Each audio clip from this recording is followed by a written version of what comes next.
Amém. Graças e paz. Bom dia. Vocês podem curvar sua cabeça. Nós vamos orar, amém, antes de começar. Pai, nós te agradecemos por essa manhã maravilhosa, Senhor. Obrigada pela oportunidade de falar a tua palavra. Eu oro para que essa palavra, Senhor, ela seja como uma flecha certeira. Que ela possa trazer a boa colheita que ela nos promete, Pai. Eu oro para que os meus irmãos, eles sejam alimentados, exortados, Senhor, e consolados por meio dessa palavra. Que aquilo que o Senhor me instruiu para falar, Pai, seja transmitido de forma idônea, sem nenhum tipo de contaminação, Pai. E eu oro para que o Senhor nos guarde e guarde a nossa mente e o nosso coração enquanto estamos ouvindo sobre a tua palavra. Em o nome de Jesus, amém. Quero agradecer ao louvor. Obrigada. Então, é interessante que eu não tinha falado, né? Geralmente eu não lembro de falar para pedir algum hino específico. Às vezes eu lembrava muito quando era Emerson, né? Eu sempre mandava para ele, se virar aí, cantar essa música, porque eu estava pensando, estudando para ministrar, e veio essa música no meu coração. Aí Emerson cantava, mas eu não me lembrei de pedir nenhuma canção. E esse último hino que os meninos cantaram, né, falando sobre a volta de Jesus, falando sobre o reino de justiça, sobre odiar a iniquidade e amar a justiça, sobre um trono eterno. E eu estava meditando, já tem um tempo, na verdade, já tem um bom tempo, que eu tenho percebido que a gente não tem falado muito sobre a volta de Jesus, sobre a eternidade. E, amados, é algo assim, não só pessoal, mas uma vez que a gente não pensa mais nas coisas do céu, a gente está pensando em outras coisas, nas coisas da terra. Amém? No domingo passado, a gente foi sacudido aqui, né, e despertado pela ministração que Mara trouxe. Se você não assistiu, eu oriento você, eu aconselho você a assistir. Não teve quem não saísse, assim, consciente da sua responsabilidade. E eu estava pensando, né, conversando até com Mara, dizendo, Mara, como a gente precisa estar atento, de fato, ao que a gente faz, tendo consciência que tudo que a gente faz para o Senhor. Mas eu queria chamar vocês, convidar vocês para abrirem lá em Lucas, amém? Para a gente não perder tempo.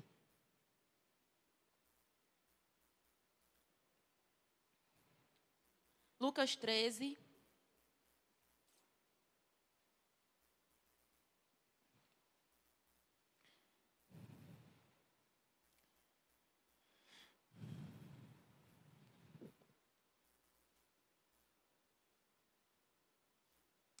Desculpa, Lucas 12, 13.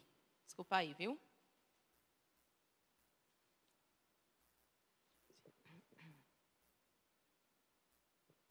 Vamos começar? Amém. Se vocês puderem colocar ali também, para quem não está com a Bíblia, ou não está funcionando não, né? Está sem data show. Amém. Diz assim, neste ponto, um homem que estava no meio da multidão lhe falou, mestre, ordena a meu irmão que reparta comigo a herança. Mas Jesus lhe respondeu, homem, quem me constituiu juiz ou partidor entre vós? Aí, na continuação, diz assim, então lhes recomendou, tende cuidado e guardai-vos de toda e qualquer avareza, porque a vida de um homem não consiste na abundância dos bens que ele possui. Isso era Jesus falando, amém? E lhes proferiu ainda uma parábola dizendo, o campo de um homem rico produziu com abundância. E arrazoava consigo mesmo, dizendo, que farei, pois não tenho onde recolher os meus frutos? E disse, farei isto, destruirei os meus celeiros, reconstruí-los-ei maiores, e aí recolherei todo o meu produto e todos os meus bens. Então direi à minha alma, tens em depósito muitos bens para muitos anos, descansa, come e bebe, e regala-te, ou seja, aproveita. Mas Deus lhe disse, na sua Bíblia está escrito que foi Deus quem disse, louco, essa noite te pedirão a tua alma. E o que tens preparado, para quem será? Até aqui por enquanto. Então, Jesus estava ensinando e um homem chega para Jesus e pede para Jesus, né, ser um mediador entre ele e o irmão dele. E aí Jesus diz, quem foi que te constituiu juiz entre os homens? Que me constituiu juiz entre os homens? Mas aí Jesus vem com um assunto que parece que não tem nada a ver. E Jesus diz, olha, eu vou contar uma parábola para você. Havia um homem rico. E aí ele teve uma colheita muito abundante. Mas esse homem ficou preocupado onde guardaria essa colheita muito abundante. E esse homem falou, o que é que eu vou fazer? Porque os meus celeiros não suportam tanta bênção. E esse homem cogitando e pensando consigo mesmo, ele diz, eu já sei. Eu vou destruir os celeiros que eu tenho e aí eu vou construir celeiros maiores. E nesses celeiros maiores eu vou guardar, eu vou juntar, eu vou depositar tudo aquilo que o Senhor me deu. Porque, veja, em nenhum momento Jesus está dizendo que o que esse homem adquiriu foi de forma ilícita. Jesus está dizendo que a intenção com que ele está guardando esses bens, essa muita riqueza, isso sim tem uma conotação ilícita, uma intenção errada. Porque diz que esse homem, de repente, chega para si mesmo, porque ele está falando consigo, para a sua alma, e ele diz, pronto, agora eu não preciso fazer mais nada. Quantos sabem que Deus, ele não passa por cima de princípios? Queridos, a vontade do Senhor é que nós prosperemos, sim. Mas Deus jamais vai passar em cima de um princípio que diz, aquele que trabalha, que não trabalha, não coma. Esse homem, ele estava querendo para si algo ilícito. Ficar confortável, não fazer mais nada. Mas aí não para nisso. E você pode me perguntar, Vanessa, o que é que isso tem a ver com a eternidade? Você disse que a gente não tem falado tanto sobre a vinda de Jesus. Veja que aparentemente sobre um conselho que Jesus está dando, sobre o coração daquele homem, chamando aquele homem de louco, ele diz, sabe por que ele é louco? Porque hoje mesmo, está aí na tua Bíblia? Ele diz aqui, ó, louco. Deixa eu só ler, a gente vai ler de novo. Esta noite, está falando, provavelmente isso era de manhã ou de tarde, ou seja, ainda hoje, só que de noite. Vão pedir a tua alma. E o que tens preparado, para quem será? A gente lê isso e a gente pensa que Deus está preocupado com quem vai usufruir do que aquele homem ganhou. Tipo assim, meu Deus, fulano está tão rico e ele morreu. Os filhos é quem vão usufruir. Deus não está preocupado com a descendência dele que iria usufruir. Tipo assim, coitado, ele juntou tanto, ele trabalhou tanto para ter isso e ele nem vai usufruir. Não, Deus está falando para quem você tem preparado a sua vida. Deus não está falando sobre os bens e as riquezas. Deus está falando sobre a própria vida daquele homem. A sua vida. O preparo da sua vida, a quem você vai entregar. Porque a eternidade daquele homem, ele entregaria ou ao Senhor ou a Satanás. Amém? Porque só existem dois lugares onde vamos passar a nossa eternidade, amados. Ou com Cristo, ou sem Cristo. E se não é com Cristo, é no inferno. E você pode me dizer, mas Vanessa, que palavra dura. Essa palavra não dá likes, mas eu não me importo com likes. O apóstolo Paulo disse que se ele vivesse para agradar homens, ele não serviria a Cristo. Eu não estou preocupado se você não vai gostar de ouvir o que você vai ouvir hoje. Mas você jamais, na eternidade, vai poder dizer ao Senhor que você não ouviu falar sobre salvação e sobre onde você poderia passar a sua eternidade. Nós não teremos desculpas, como Mara falou, para chegar diante do Senhor e dizer, mas eu não sabia, Senhor, que eu tinha que cuidar da minha própria vida, que eu teria uma eternidade. Se eu soubesse, com certeza eu teria escolhido viver com o Senhor. Essa manhã a gente vai desfazer isso, amém? Então, na leitura corrida desse versículo, a gente pensa isso. O que tens preparado? A gente pensa, Deus está preocupado com o que esse homem juntou. E não foi. A sua vida. Essa mesma pergunta cabe para nós essa manhã. A nossa vida, o que temos preparado, a quem nós vamos entregar, amados? Porque nós vamos viver aqui, uns mais, outros menos, mas é certo que se você acredita em Jesus, você acredita nas coisas eternas. Você acredita na eternidade. E se você acredita na eternidade, você também sabe que essa vida que nós vivemos, ela é só um ensaio. Não está valendo, não? Não está valendo. Até porque nós vamos prestar conta de tudo que nós fazemos. Mas a verdadeira vida, a vida eterna, nós usufruímos de uma parte. O filho de Davi, Salomão, ele falou que o Senhor colocou uma medida de eternidade em nós. Então, nós temos consciência da eternidade, mas nós não sabemos ainda o que é isso. Então, gozar da verdadeira vida com Cristo, sem ter consciência de tempo, de desgaste, de tristeza, de alegria, vai ser na eternidade. Para aqueles que confessaram, reconheceram e fizeram de Jesus a razão da sua vida. Não é simplesmente levantar a mão, amém? Isso fala muito mais sobre a quem o nosso coração está ligado. Como temos preparado a nossa vida. Ainda em Lucas, eu quero que vocês abram, porque eu comecei falando sobre isso para a gente ler o capítulo principal, chave dessa mensagem. E se eu pudesse dar um tema para os meninos da mídia sobre essa mensagem, o tema dessa mensagem é a porta estreita. Amém? Então, lá em Lucas 18, vamos começar do...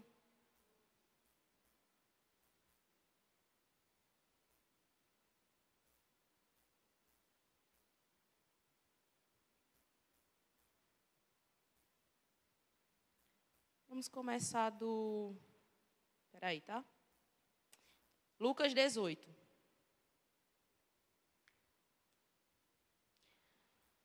18. Diz assim: certo homem de posição perguntou-lhe: bom mestre, que farei para herdar a vida eterna? Jesus respondeu-lhe: por que me chamas bom? Ninguém é bom senão um, que é Deus. Sabes os mandamentos: não adulterarás, não matarás, não furtarás, não dirás falso testemunho, honra a teu pai e a tua mãe. Replicou ele: tudo isso tenho observado desde a minha juventude. Ouvindo Jesus, disse-lhe: uma coisa ainda te falta. Vende tudo o que tens e dá aos pobres, e terás um tesouro nos céus. Está escrito na sua Bíblia tesouro nos céus? Pronto. Aí Jesus disse: depois, vem e segue-me. Até aqui por enquanto. Então, a gente ouve falar muito sobre esse jovem rico, e às vezes a gente acha que o problema do jovem rico eram as riquezas. O problema do jovem rico era o coração dele, que estava dominado pelas riquezas. Em nenhum momento Jesus disse que o erro dele era ser rico. O erro dele era colocar aquelas riquezas no centro da vida dele. Você vê que tem homens, durante o ministério de Jesus, a gente fala sobre aquele gadareno que foi liberto de demônios. O gadareno chega para Jesus e diz: deixa eu te seguir. E Jesus diz: não, volte para aquele povo, para a sua cidade e converta aquele povo.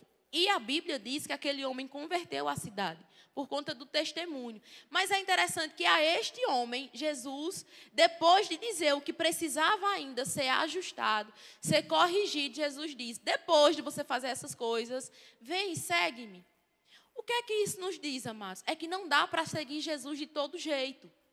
Não dá. Às vezes a gente chega e diz: olha, você precisa reconhecer Jesus como seu Senhor e Salvador. Você precisa fazer de Jesus a razão da sua vida. E a gente não explica o outro lado das consequências daquilo que uma decisão por Jesus vai requerer de nós. Quais são as consequências? Existem pecados que você sabe que não agrada a Deus, você vai ter que deixar isso. Você mente, você vai ter que parar de mentir. Você adultera, não vai poder adulterar mais. Isso não é na força do nosso braço, mas isso é através da graça do Espírito Santo, amém? Mas se nós ocultamos essas coisas daqueles que precisam conhecer e serem salvos por meio de Jesus, nós estamos, ao invés de estarmos levando o Evangelho e achando que estamos cumprindo o ID, nós estamos condenando essa pessoa ao engano. Porque nós só contamos a parte maravilhosa do Evangelho. Mas existe alguma parte que não é maravilhosa, Vanessa? Para mim, que entendi que um dia eu ia para o inferno e agora eu vou para o céu, nada do que o Senhor me peça para rejeitar, para renegar, é algo grande demais. Mas para os bebês na fé, aqueles que chegam agora, talvez eles achem que... É quem acha que abrir mão de um cropped não é suficiente para o evangelho. Abrir mão de um namoro mundano não é suficiente por Jesus. Abrir mão de uma segunda mulher não é suficiente por Jesus. Então você não entendeu de onde Jesus te tirou e para onde Ele te levou. Se nós entendermos quem nós éramos sem Cristo e para onde nós íamos, qual era o nosso fim, eternidade sem Cristo, amados. E não pense que o problema do inferno é simplesmente o cheiro do enxofre, o fogo ardente e aquela carne que se consome e se regenera em todo o tempo e os vermes consumindo. Não é isso, mas um dos maiores problemas é a ausência da presença manifesta do Senhor naquele lugar. Porque a Bíblia diz que muitos desejarão buscar o Senhor. Senhor, onde você está? Desejarão que as pedras caiam sobre si e elas não vão cair. E elas não vão matar. Então, isso nos diz que é muito mais desesperador estar em um lugar sem a presença de Jesus do que estar em um lugar aparentemente confortável. Então, isso vai nos trazer uma consciência de, se onde nós estamos, nós não entendemos ou não provamos da presença manifesta do Espírito Santo, que é a presença agora que nós temos disponível, o ministério do Espírito Santo, nós podemos estar vivendo um inferno antecipado e achando que estamos trilhando para o céu. E quando a gente chega para esses novos cristãos, para os nossos irmãos, e a gente só diz, é muito bom servir a Jesus, é muito bom servir a Jesus. Olha, você vai ter a vida eterna, você vai ter a vida eterna. Mas se não alertamos sobre as renúncias, sobre a nossa própria cruz, que ninguém vai levar no nosso lugar, sabe, por melhor que seja o seu esposo ou a sua esposa, ela não vai levar a sua cruz no seu lugar. A cruz é individual, amém? É uma vida crucificada. Crucificada para quê, Vanessa? Crucificada para as paixões mundanas, para as coisas do mundo. Se nós não pregarmos esse evangelho na sua plenitude, nós estamos sendo mercenários. O que é um mercenário? Um mercenário é aquele cara que lhe vende algo, por exemplo, dizendo que isso aqui é cristal. E eu vendo para você e digo, isso aqui é cristal chinês. É tão sensível que se você pegar com força, ele esfarela. E isso aqui é até made in China, mas é Paraguai. Não tem nada de maravilhoso nesse produto. O mercenário, ele faz isso. Ele te vende gato por lebre. E nós podemos ser mercenários da palavra quando nós subimos aqui e não expomos o evangelho na sua plenitude. Existe uma recompensa, mas existe algo a ser feito. Não dá para viver do mesmo jeito depois que você conhece Jesus. Não dá para continuar praticando as mesmas coisas. Não dá para continuar sendo conivente com os mesmos pecados. Porque deixa eu te falar, ainda que você não cometa, se o teu irmão do lado está errado e você, eu vou lá me meter, eu tenho nada a ver com a vida dele. Você tem sim a ver com a vida, porque ele é corpo junto com você. Ele faz parte do corpo de Cristo junto com você. Então a gente diz, eu não vou me meter, eu não vou corrigir. Se for uma pessoa de fato incorrigível, se você já falou uma vez, se você chamou 2 testemunhas, falou uma segunda vez, se você levou para a liderança, se essa pessoa não quer mudar, amados, aí é entre ela e o Senhor. Mas às vezes essa pessoa está precisando de uma palavra de salvação, de resgate mesmo. E você sabe, o Senhor falou com você, corrija fulano. Mas aí entra num debate que às vezes a gente até mesmo fala, né? Mas fulano não tem vida para me corrigir. Às vezes a gente escuta isso, né? Mas fulano não tem vida não para me corrigir. E aí o que é que acontece? Acontece que por conta da sua vida dupla, aquela correção que é lícita, que não deixa de perder efeito porque ela está corrigindo. Se você estiver corrigindo de acordo com a palavra, ela continua sendo a palavra. Ela perde o efeito. Por quê? Por conta da sua vida. Então, nós precisamos nos fazer essa pergunta. Será que eu tenho sido um empecilho para que as pessoas acreditem no Evangelho de Cristo? Será que eu sou um esbarre, uma trave no olho do meu irmão, a ponto dela não conseguir ver que o evangelho de Cristo é a melhor coisa que a gente pode, entre aspas, comprar, almejar, conquistar nessa vida? Essa é uma avaliação feita unicamente pessoal, amém? Não dá para eu dizer, fulano não está sendo um exemplo. Isso a gente tem que fazer com a gente mesmo. É uma autoavaliação. E aí, será que minha vida, ela transparece, ela irradia Cristo? Ou será que eu estou sendo um empecilho das pessoas dizerem, naquela igreja, com fulano, vou nada? Vou não. Aí a gente às vezes diz, mas a palavra por si só, ela convence, amados. Mas o que foi que Paulo diz? Paulo diz que nós somos como cartas vivas. Aí eu te pergunto, qual é a mensagem que a gente está emitindo por meio da nossa carta viva? É uma mensagem de hipocrisia, porque dentro da igreja nós somos uma coisa, amáveis, admiráveis, irrepreensíveis, mas lá fora, no nosso trabalho, por exemplo, no lugar onde nós estamos inseridos, ninguém consegue dizer, essa pessoa, ela me ajudou. Quando essa pessoa está aqui, até o ambiente é diferente. Ou será que diz o contrário? Menino, quando fulano chega, é um tormento. Que a tentação, tem uma coisa no lugar, fica fora do lugar. Nós temos que ter cuidado, porque essa é a mensagem que talvez uma pessoa nunca vai entrar por aquelas portas, mas elas estão lendo a nossa vida.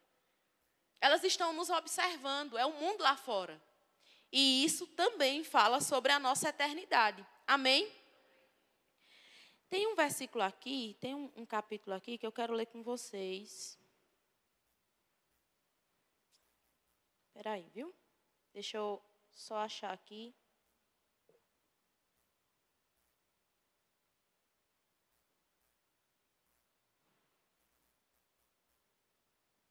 Ainda é em Lucas. Vocês estão em Lucas 13 ou 12? 18, né? Pronto. Aí eu quero que vocês agora vão lá para Lucas 13, 22. A gente vai ler sobre o tema dessa ministração, amém? Sobre a porta estreita. Lá no 22 diz assim: passava Jesus por cidades e aldeias, ensinando e caminhando para Jerusalém. E alguém lhe perguntou: Senhor, são poucos os que são salvos?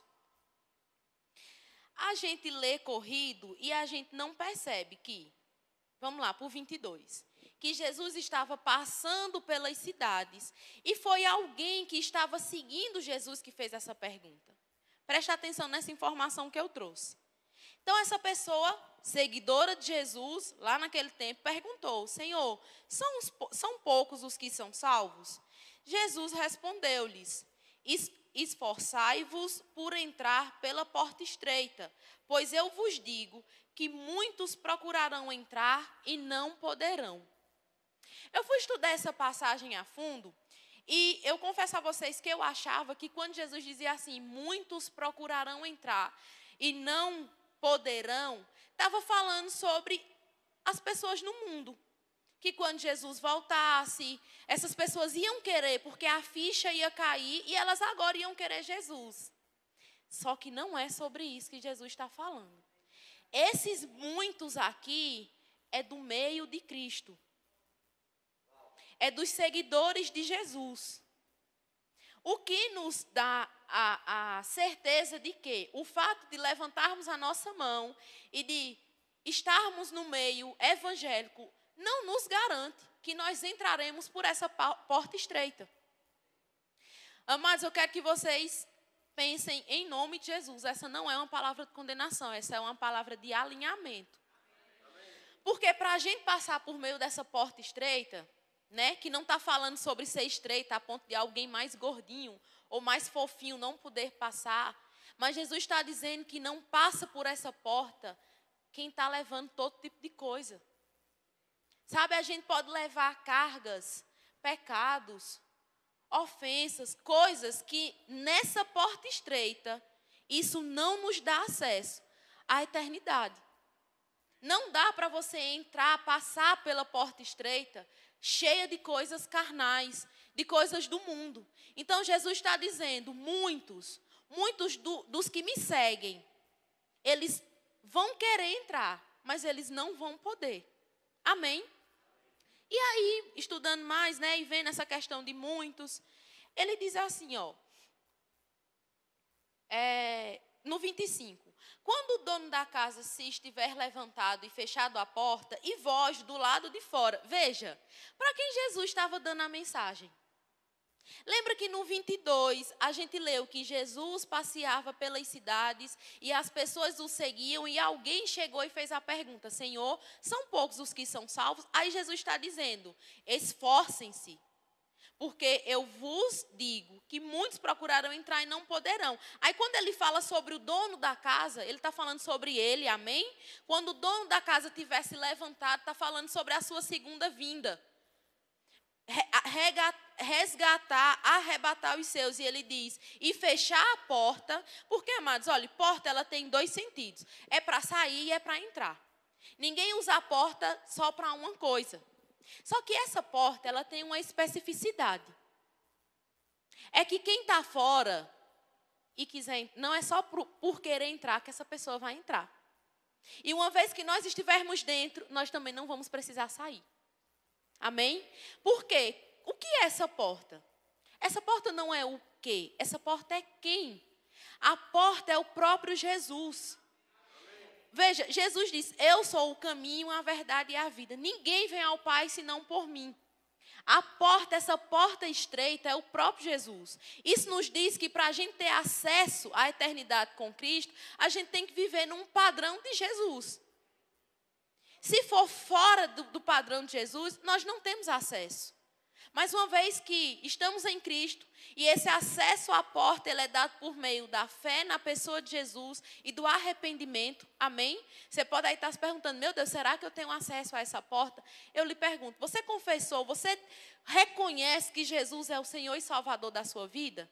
Se você reconhece que não existe salvação se não for na pessoa de Jesus, e você se arrepende do seu pecado, qual é o pecado? De não crer que Jesus, ele é o Filho de Deus, que ele veio como homem, ele nos substituiu naquela cruz, ele nos resgatou do império das trevas, ele nos justificou e agora nós podemos estar diante do Pai como se não tivéssemos cometido pecado. Se você se arrepende de não ter feito isso, e agora você fez, então você tem o passaporte, o visto, na verdade, de entrada por essa porta. Amém? Aí ele fala, e vós, ou seja, vocês que estão me escutando, são as pessoas que seguem Jesus, do lado de fora, começar a desabater dizendo, Senhor, abre-nos a porta. Ele vos responderá, não sei de onde sois. Não sei de onde vocês são. É o que Jesus está dizendo. As pessoas vão bater, as pessoas vão requerer de Jesus. Mas vamos continuar, porque é interessante. Já que a porta não é uma porta física, a resposta das pessoas, aquilo que Jesus disse, que eu não sei de onde vocês são, as pessoas vão dizer assim, comíamos e bebíamos na tua presença e ensinavas em nossas ruas. Está falando de alguém que não tem um convívio, entre aspas, evangélico? Ele está dizendo, comíamos e bebíamos na sua presença. Comer pode ser até alguém que ouvia a palavra, que carregava a Bíblia para vir para a igreja. Essa pessoa, aparentemente, ela estava num convívio cristão. Mas ela estava, assim como o apóstolo Tiago fala, ela estava se enganando na medida em que ela só ouvia sobre a palavra, mas ela não obedecia. Amém? E aí ele diz, não sei, pela segunda vez, o Senhor, dono da casa, diz, não sei de onde sois.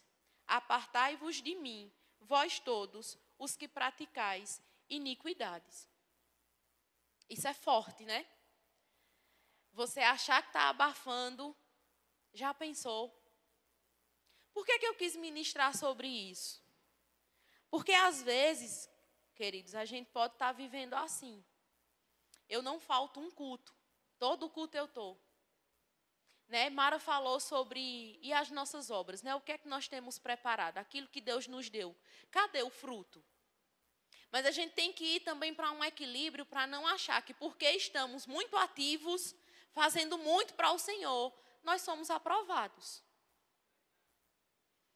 E aí eu preciso dizer a vocês, nós não somos profissionais do reino. Nós somos filhos. Os profissionais, eles são pagos para fazer alguma coisa. Então, se você não sabe construir uma casa, você paga ao engenheiro para ele fazer a planta da sua casa. Se você não sabe, se você não fez medicina e você não pode se diagnosticar e passar, prescrever algum remédio, você paga a um médico para ele dizer se você tem algum problema. Se você está com ação na justiça e você não tem OAB e não pode advogar, você paga a um advogado para ele lhe representar. Amados, nós não somos profissionais do reino. Nós não estamos aqui por um salário, por algo que possa ser mensurado. Nós não choramos com profissionalismo. As nossas lágrimas não são profissionais, o nosso arrependimento não é profissional. O serviço que nós fazemos para o Senhor não é profissional. É por isso que você vai ver gente aqui fazendo coisas que você pode olhar e dizer, eu conseguiria fazer maior, mas é porque no reino não existem profissionais. As pessoas, elas serão encaixadas no sentido de servir ao reino por conta da disponibilidade. Então, você pode ver alguém que é muito excelente naquilo que ele faz, mas ele nunca está disponível para as coisas do Senhor. Ele sempre tem uma desculpa, ele sempre tem algo mais importante. Essa pessoa está vivendo como se ela não fosse espiritual. E eu escrevi uma frase aqui que o Senhor me falou. Aqueles que vivem como se fossem naturais não entenderam que eles são espirituais. Nós somos seres eternos, seres espirituais. Não dá para a gente viver uma vida normal, de segunda a sexta. No dia do vencimento de uma parcela, a gente paga aquilo. E dia e noite, a gente não pensa sobre a vinda de Jesus. Nos dias de escala, nós viemos e cumprimos a escala. E às vezes nós saímos de casa pensando em milhares de outras coisas. E no automático, ao passar por aquela porta, a gente começa a pensar, eita, mas hoje eu estou escalado. Esse é um perfil profissional. Esse é um perfil das pessoas que não vivem entendendo que o que nós temos preparado vai ser para alguém. Ou para o Senhor das nossas vidas, para Jesus, ou para o Senhor do inferno, Satanás. Aí ele continua dizendo assim, né? Ali haverá choro e ranger de dentes.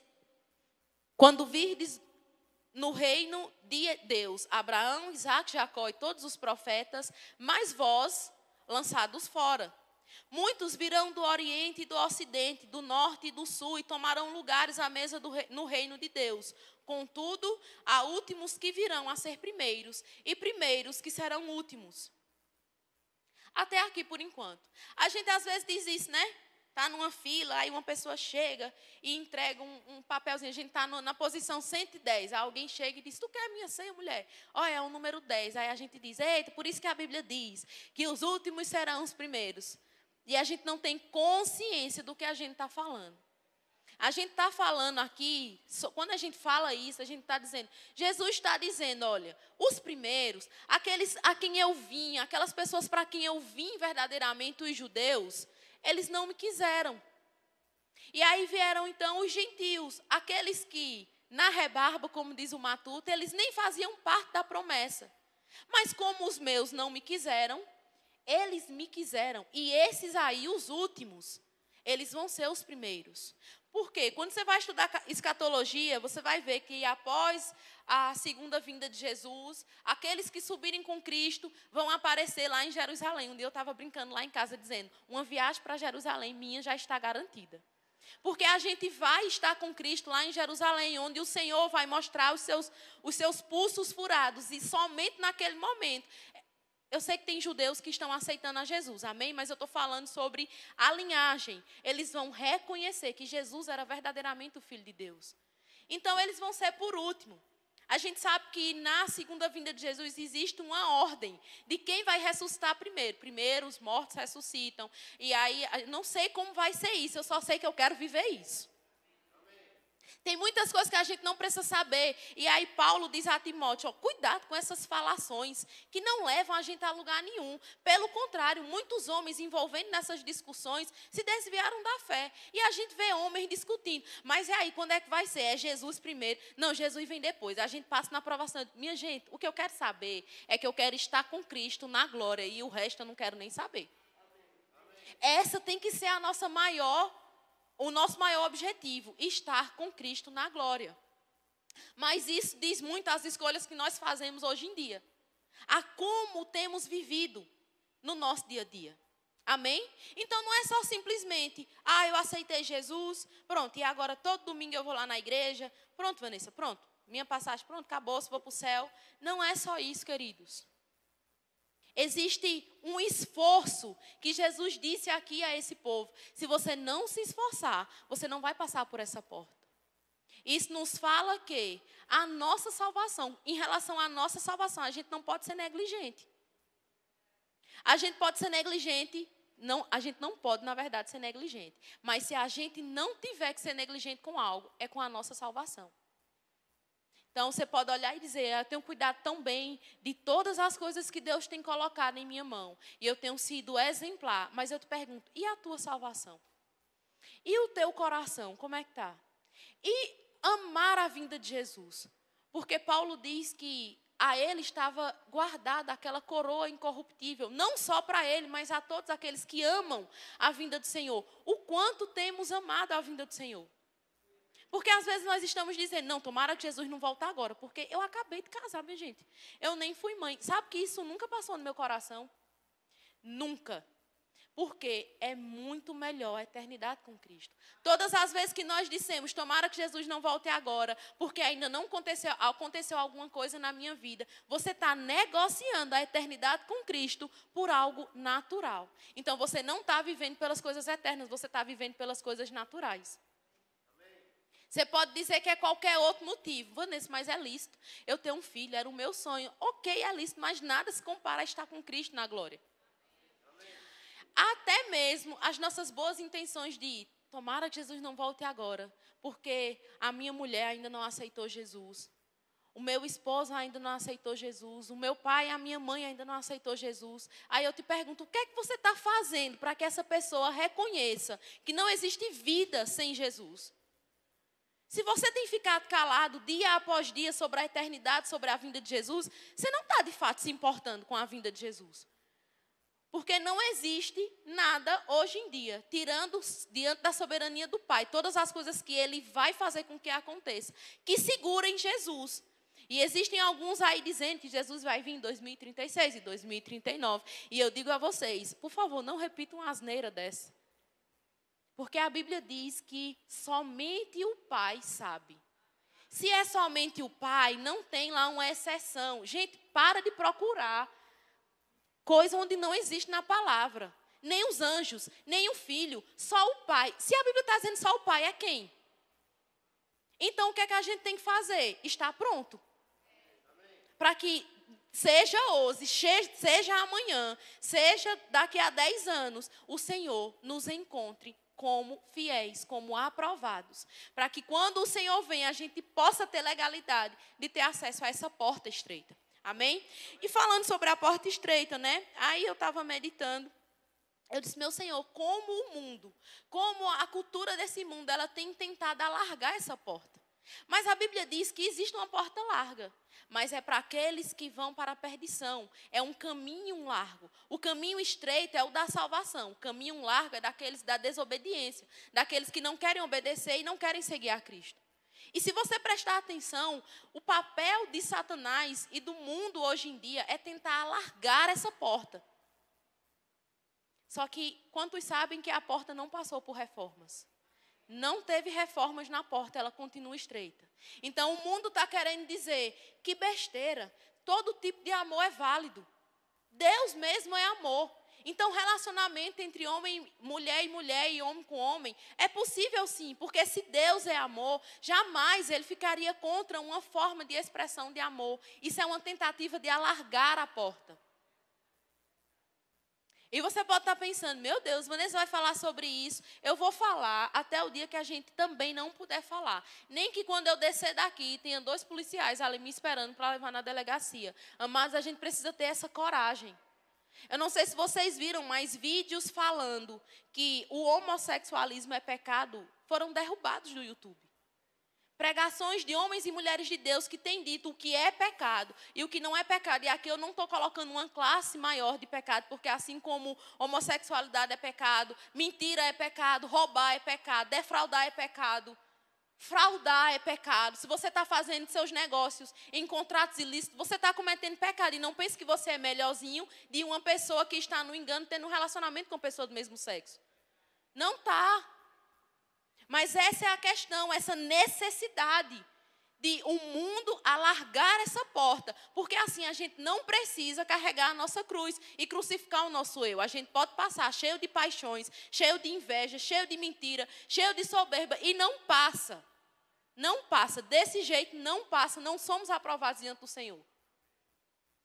Essa é uma autoavaliação muito séria, não dá para eu dizer a você, ou até mesmo a Alexandre, que é meu marido, olha, não tem como você ir para o céu desse jeito. Não dá, eu não sei o coração dele.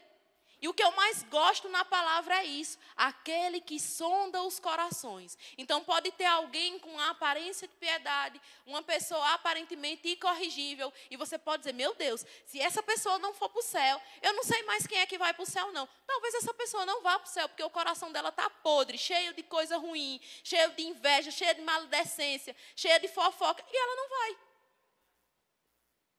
E não vamos por aquilo que nós fazemos, nós vamos por aquilo que Jesus fez. Mas uma vez que Ele fez e nós reconhecemos que Ele é o nosso Salvador, existe um padrão, existe uma forma de nós andarmos sobre esse mundo. Durante um tempo eu achei que a minha forma de... ou é 8 ou é 80, eu sou muito assim, ou é isso ou não é. Ou está certo ou está errado. Não existe algo mais ou menos certo ou mais ou menos errado. Eu pensei que isso fosse por conta da minha formação, do curso que eu fiz. E eu ficava, meu Deus, deve ser porque eu sou formado nessa área. E aí eu tenho esse senso de justiça. Mas vamos ler aqui até o dia que eu achei essa passagem. E o Senhor me corrigiu e disse, não, você não ama a justiça por conta da sua formação. Você não ama a justiça porque você é boa. Você ama a justiça porque eu amo a justiça. Eu sou a própria justiça. Lá em Salmos 5, 4, 6, eu vou ler rapidinho, diz assim. Tu não és um Deus que tenha prazer na injustiça. Contigo o mal não pode habitar. Os arrogantes não são aceitos na tua presença. Odeias todos os que praticam mal. Está na sua Bíblia escrito todos? Salmos 5, 4, 6. Todos os que praticam mal são odiados. Destrói os mentirosos, os assassinos e os traiçoeiros. O Senhor detesta. Então, por que a gente vem agora querendo ser mais santo do que Deus? Querendo ser mais amor do que Jesus, que deu a vida por nós. Não. Essa pessoa aqui, não. Amados, Deus, a palavra de Deus nos diz que Ele abomina a injustiça. E que Ele ama a justiça. Então, todas as vezes que nós vemos algo errado e um senso de justiça sobe em nós, nós estamos tendo o mesmo sentimento que há em Cristo. Agora, se algo errado acontece e não sobe um senso de justiça em você, não estou dizendo que é para você, né, como a lei de Italião, olho por olho, dente por dente, você ir lá e tomar uma providência. Eu estou dizendo que se não sobe uma indignação de olhar e dizer, isso não está certo, ou você está cauterizado por conta da injustiça no mundo, ou você concorda com o erro. Só existem os 2 pontos. Mas em nós precisa haver esse senso de justiça. Não é uma justiça para condenação. Não é uma justiça olhando e dizendo, Mara está completamente errada. Tomara que Jesus volte e ela fique. E vá para o inferno. Não é isso. O senso de justiça que nós temos de ter é, Mara, olhe, você está errada nisso aqui. Se você não corrigir isso, mulher, não vale a pena não. Já pensou Jesus voltando e você ficando por isso? Você alerta as pessoas para que as pessoas elas voltem para a sensatez, para a lucidez. Não é que você vai dar um veredito. Porque Deus não nos constituiu juiz sobre ninguém. Mas nós vamos alertar as pessoas sobre um juízo que virá em breve. E esse juiz é Jesus. Esses dias eu estava conversando lá em casa, né? que o povo pinta Jesus, faz uma caricatura de Jesus, eu acho que como um hippie. Eu não vivi no movimento hippie, mas se você for atrás, você vê, né? A pessoa não está nem aí para nada, não importa se ela não tem casa, não importa se ela não tem carro, ela vive para algo maior, é o movimento paz e amor. Mas quando você vai ver sobre esse movimento hippie, foi um movimento onde houve a liberalidade do uso de drogas e do sexo sem compromisso. Então, Deus não está envolvido em movimento paz e amor. Amém?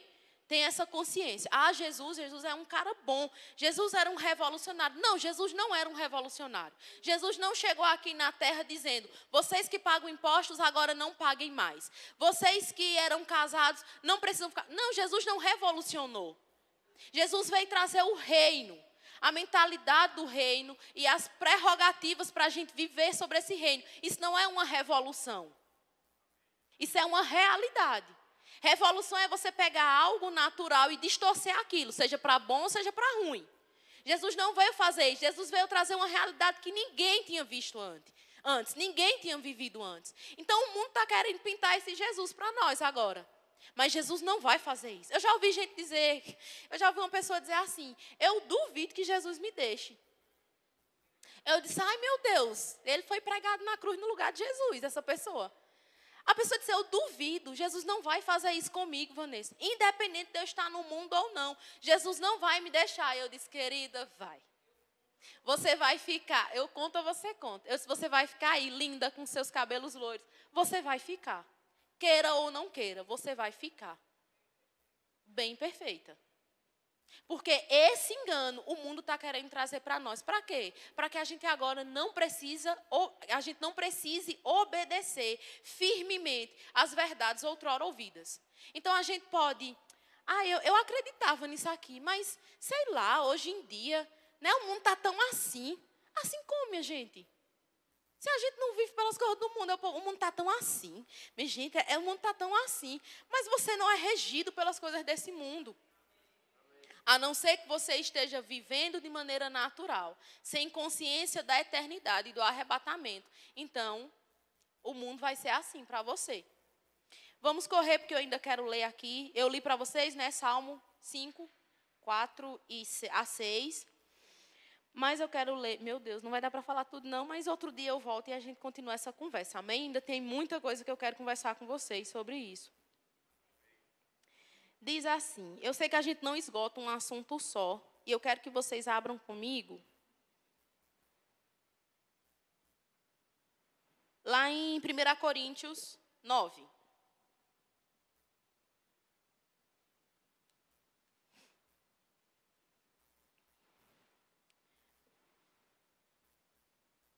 Do 23 ao 27. Aqui é Paulo, amém? Escrevendo à igreja de Corinto, e ele diz assim, eu vou ler eu vou ler para a gente conseguir falar pelo menos a metade do que eu escrevi aqui. Mas diz assim, tudo faço por causa do evangelho, com o fim de me tornar cooperador com ele. Não sabeis vós que os que correm no estádio, todos, na verdade, correm, mas um só leva o prêmio? Correi de tal maneira que o alcanceis. Todo atleta em tudo se domina, aqueles para alcançar uma coroa corruptível, nós, porém, a incorruptível. Assim corro também eu, não sem meta. Assim luto, não como desferindo golpes no ar, mas esmurro o meu corpo e o reduzo à escravidão, para que, tendo pregado a outros, não venha eu mesmo a ser desqualificado. Essa palavra desqualificado significa não aprovado diante do Senhor. Aqui Paulo está escrevendo essa carta e Paulo ele usa muito essas características do atletismo. E dizem que quando Paulo escreveu essa passagem, estava tendo uns jogos, não eram os Jogos Olímpicos, amém? Mas Corinto também sediava uns jogos importantes, que só perdia em relevância para os Jogos Olímpicos de Atenas. E aí nessa época estava tendo Jogos Olímpicos lá, não eram os famosos, mas Corinto estava sediando competições. E foi nesse contexto que Paulo disse, vocês não sabem que todo atleta, ele corre, mas ele não corre de todo jeito? É isso que Paulo está querendo dizer. Ninguém vive de todo jeito. O que é essa corrida, Vanessa. Correndo para onde? Alcançar o quê? Essa corrida, Paulo está falando sobre a nossa vida até ou encontrarmos com Cristo por meio da morte, ou o Senhor vir buscar a sua igreja. É a nossa vida. A nossa vida é uma corrida.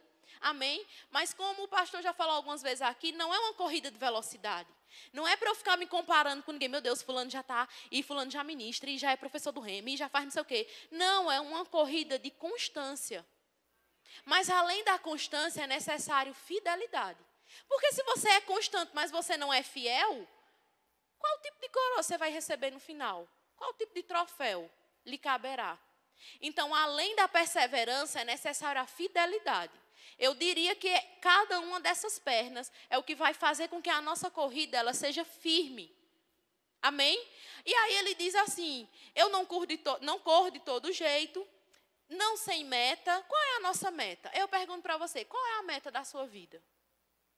Porque as coisas naturais e as coisas normais, e o mundo também, a cultura do mundo, ele vem querer nos dizer que a nossa meta é uma casa própria e não existe nada de errado com isso. É um carro novo e não existe nada de errado com isso. Mas essas são metas naturais. Eu pergunto, qual é a meta da sua vida? A meta da minha vida é estar diante do Senhor e ouvir dele, serva boa e fiel. Entra no meu gozo. Não existe nenhuma outra promessa, não existe nenhuma outra expectativa de vida, nem aqui em Santa Maria, nem no melhor lugar do mundo para se viver, que me satisfaça mais do que a minha meta de ouvir do Senhor, que eu fui aprovada e que agora eu posso viver a eternidade ao lado dele. E a gente tem esquecido disso muitas vezes.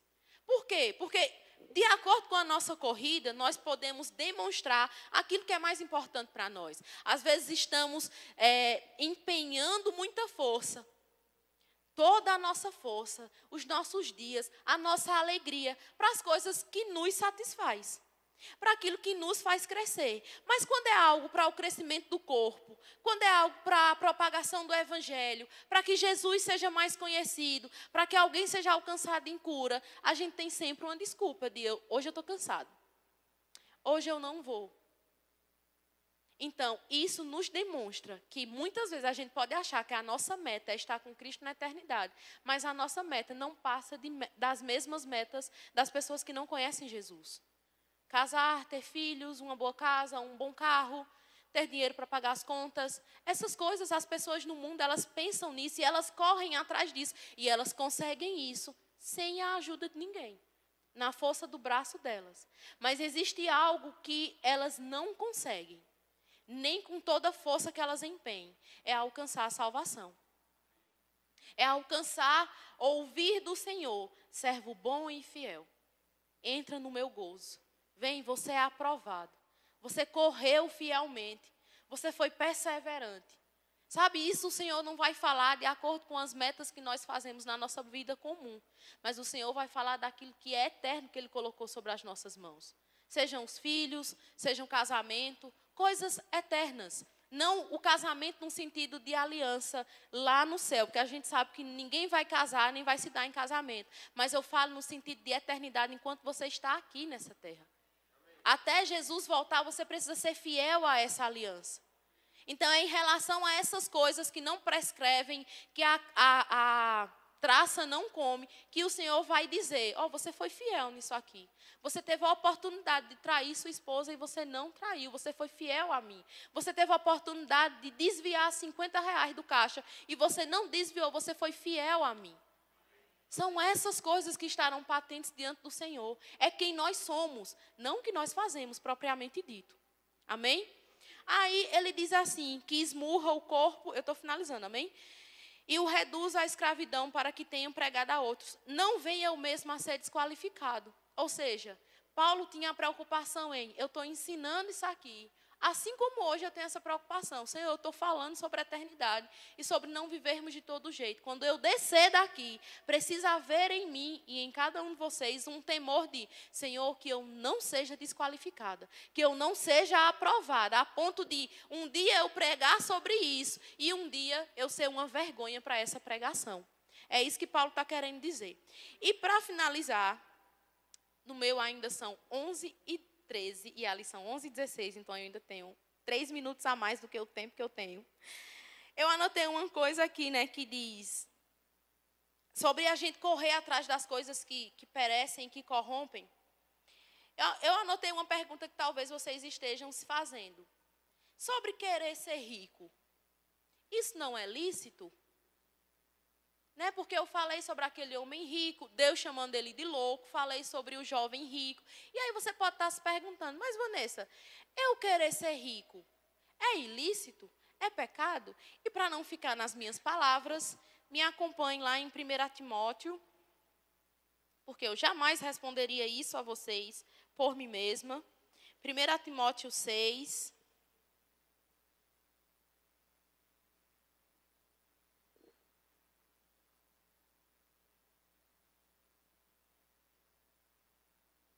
Espera aí, que o meu saiu do lugar aqui. 1 Timóteo 6.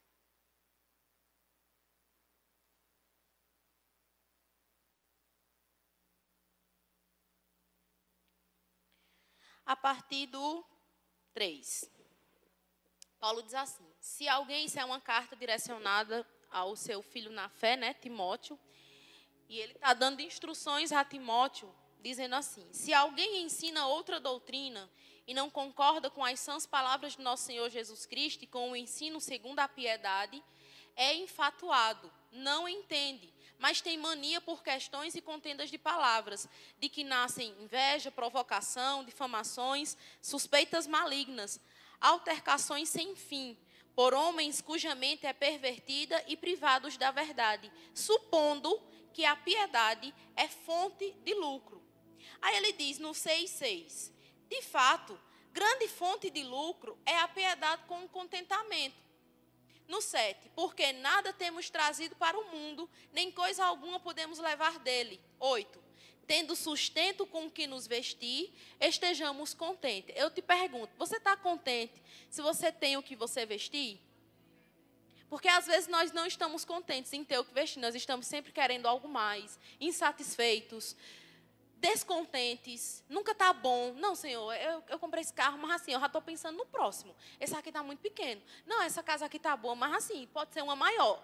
Queridos, que avareza do inferno é essa?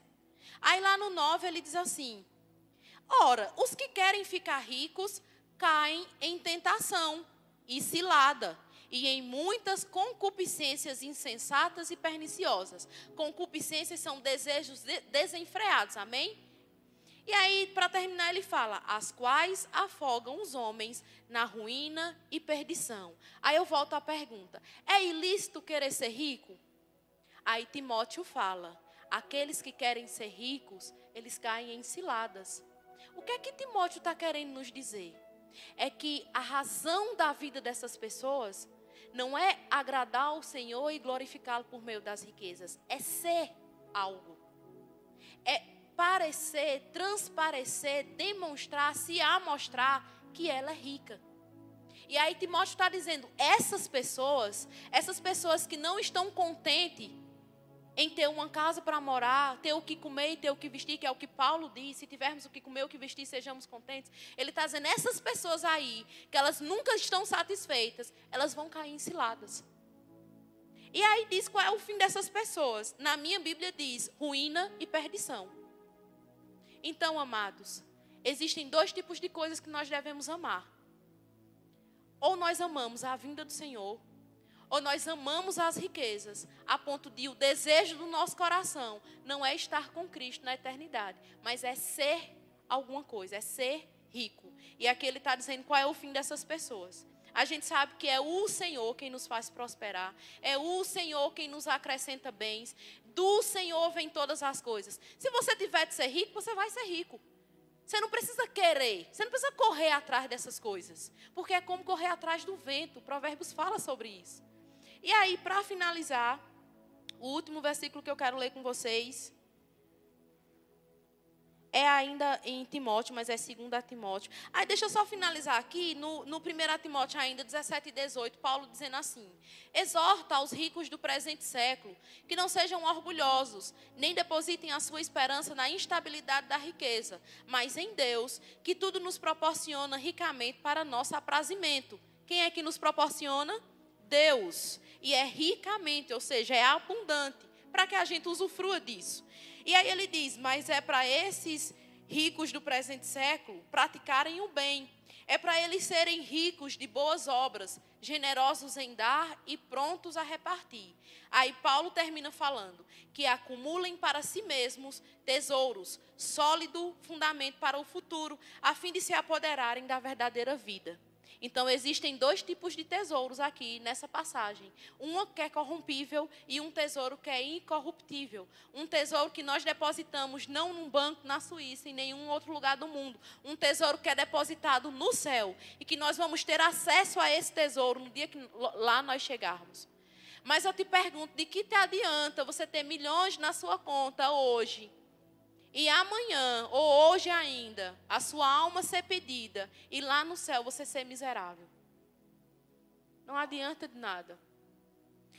Vocês vão abrindo aí e eu vou contar para vocês sobre essa história. 2 Timóteo 4:8. Vou finalizar com isso. Depois de Timóteo, pode passar aí, já é 2 Timóteo. Segura aí um pouquinho. Eu não sei se vocês viram, essa semana morreu aquele multibilionário, foi assim que a notícia foi dada, Silvio Berlusconi. Ele já foi primeiro-ministro várias vezes na Itália. E aí eu estava sentada tomando café com a mãe, e aí a matéria falou assim, né, que ele morreu e que esse cara tinha uma fortuna avaliada em 35 bilhões de euros. A gente não consegue contabilizar esse dinheiro. E eu fiquei olhando aquilo, e todas as vezes que eu ouço que alguém morreu, sempre eu pergunto, onde essa pessoa vai passar a eternidade dela? E eu conversando com a mãe, né, eu disse, mãe, ele não era bilionário, ele era multibilionário. Mas a riqueza dele, natural, na terra, os bilhões de euros que ele tinha, não foi capaz de comprar a cura dele. Morreu de leucemia.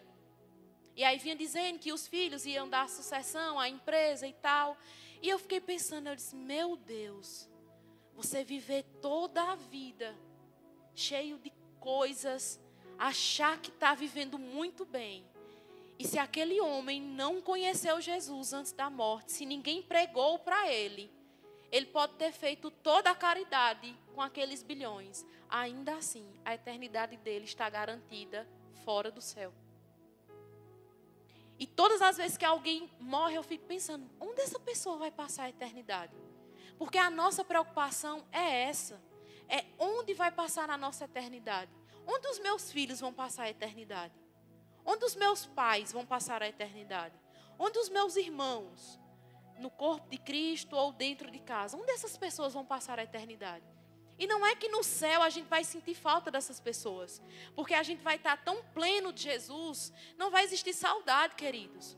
Mas será que você guardaria isso só para você? Será que é algo tão bom, a melhor coisa que nós temos no mundo? Será que nós somos egoístas a ponto de não dizer, existe uma vida para além disso aqui que nós vivemos? E é uma escolha sua. Por Jesus ou não querer Jesus. Mas o ato de não querer Jesus trará uma consequência. E é isso que nós não podemos ocultar das pessoas. Amém? Lá em 2 Timóteo 4:8, Paulo diz assim, 7. Combati o bom combate, completei a carreira. Aquela carreira lá que ele falou que o atleta corre. Guardei a fé, ou seja, preservei a minha fé. Já agora a coroa da justiça me está guardada, a qual o Senhor, reto juiz, me dará naquele dia, e não somente a mim, mas também a todos quanto amam a sua vinda. Quantos aqui amam a vinda de Jesus? Amém. Tem que ser aquilo que nós mais amamos, que nós mais nos ocupamos, que nós mais pensamos, é sobre a vinda de Jesus. Porque não dá mais tempo, não há mais tanto tempo. Pode ser hoje, pode ser amanhã. Quem dera fosse hoje, eu digo a você, quem dera fosse hoje. Não existe nenhuma meta na minha vida maior, por maior, melhor ou bonita que seja, do que o meu desejo de estar com o Senhor. Então, esse pensamento tem que estar enraizado em nosso coração. E nessa manhã eu quero dar oportunidade a você que nunca reconheceu, que ainda não reconheceu, que Jesus é o Senhor e Salvador da sua vida. Sabe que essa é a porta que não foi alargada. Uma porta estreita, personificada na pessoa de Jesus, que nos dá acesso ao Pai. Tem alguém aqui em nosso meio que queira fazer essa confissão? A Bíblia diz que nós cremos com o coração e confessamos com a nossa boca. Se não tem ninguém, todos salvos, todos reconhecem que Jesus é Senhor e Salvador de suas vidas. Se assim é, e se assim não é, para quem não fez, que Deus lhe dê tempo para fazer isso, antes que seja tarde demais. Amém? Quero agradecer a oportunidade, Jane.